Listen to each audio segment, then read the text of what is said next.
नमस्कार दोस्तों, शिव पुराण में आपका बहुत बहुत स्वागत है।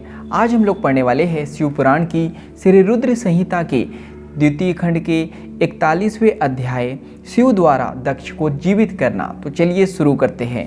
देवताओं ने महादेव जी की बहुत स्तुति की और कहा, भगवान आप ही परब्रह्मा हैं और इस जगत में सर्वत्र व्याप्त है।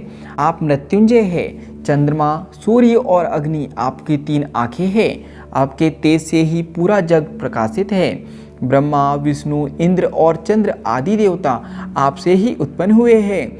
आप ही इस संसार का पोषण करते हैं। भगवान आप करुणामय हैं। आप ही दुष्टों का संहार करते हैं। प्रभु आपकी आज्ञा अनुसार अग्नि जलाती है और सूर्य अपनी तपन से झुलसाता है।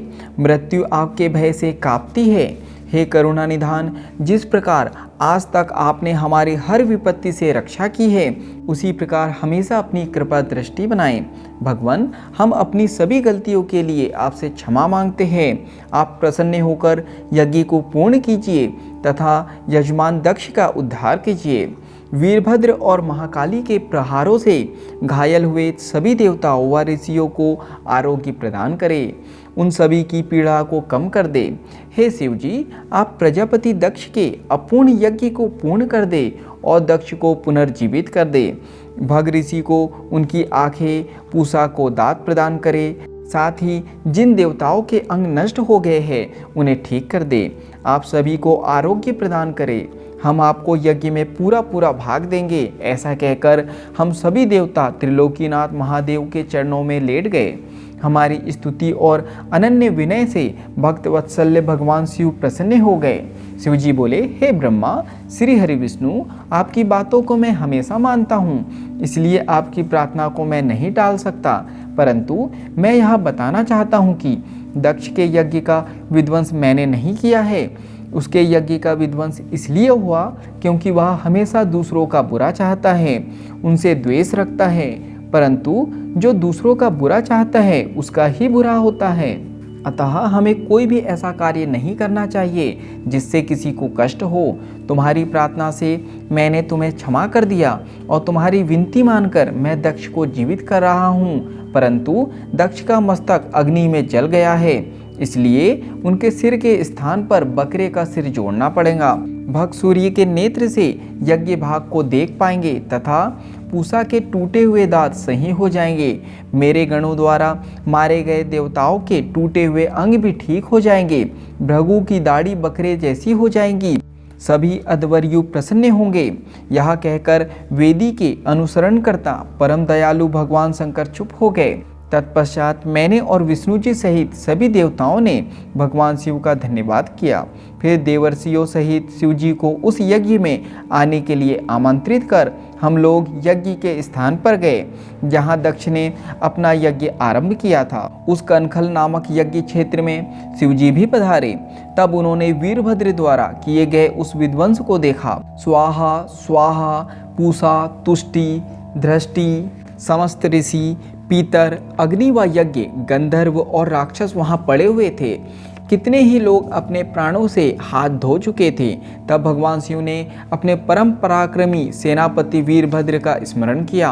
याद करते ही वीरभद्र तुरंत वहां प्रकट हो गए और उन्होंने भगवान शिव को नमस्कार किया। तब शिव जी हंसते हुए बोले कि हे वीरभद्र, तुमने तो थोड़ी सी देर में सारा यज्ञ विध्वंस कर दिया और देवताओं को भी दंड दे दिया।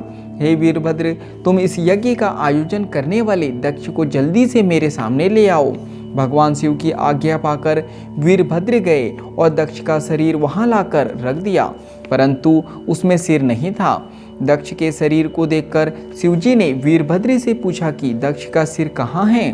तब वीरभद्र ने बताया कि दक्ष का सिर काटकर उसने यज्ञ की अग्नि में ही डाल दिया था।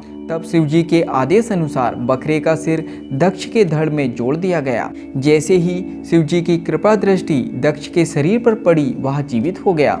दक्ष के शरीर में प्राण आ गए और वह इस प्रकार उठ बैठा जैसे गहरी नींद से उठा हो।